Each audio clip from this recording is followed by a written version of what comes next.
musical director extraordinaire, thank you. He arranged some wonderful arrangements throughout his career. I talked to Timothy and I told him, I want to understudy Glinda, the Good Witch. And he was like, well, you have to go through George. And I was like, okay. And he asked me if I had ever, been a lead before or sang a solo on a big... I said no, and he said, okay, I think you can do it. And I was like, I think I can too. I told him about my experiences in Cats, singing Memory. He said, I'll work with you. So he ended up working with me after rehearsals. But here's the caveat. He told me I had to go through George. So he said, you need to talk to George before I start working with you. And I was like, oh God, okay. I was bold. Everything about me was bold. I wasn't scared. I didn't care.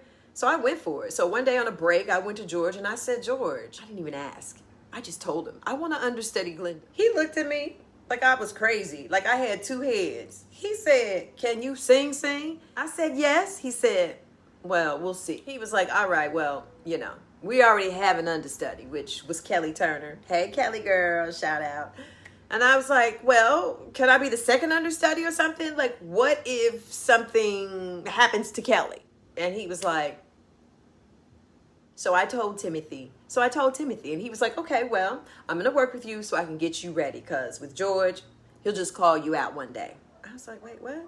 And make you sing. I was like, what? He was like, and I was like, wait, what? He was like, yeah, no warning. Yeah, no warning. He'll just probably call you out one day and make you sing. And I was like, wait, what? Do you mean, what do you mean, make me sing? It's like, I mean, he may ask you to stay after and sing. Or he may just ask you to sing in the middle of the room. And I was like, yeah, right. I thought he was kidding. But boy, was I wrong. Timothy started rehearsing with me every day after rehearsals, y'all.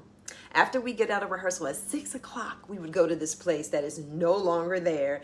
That was also on 46th Street, across the street from the Equity, right behind the Howard Johnsons. Lord, that's not there. Lord, it was called the Algonquin Studios. It was a rehearsal space that was really, really dirt cheap and dirty.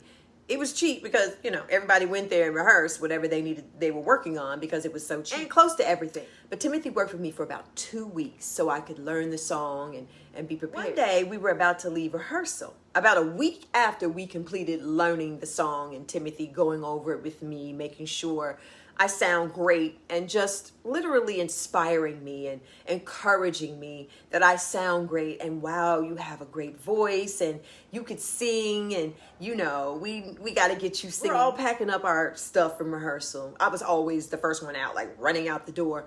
I'm packed up, bag on shoulder. I'm like making my way downtown. I'm making my way to the door and George says, April,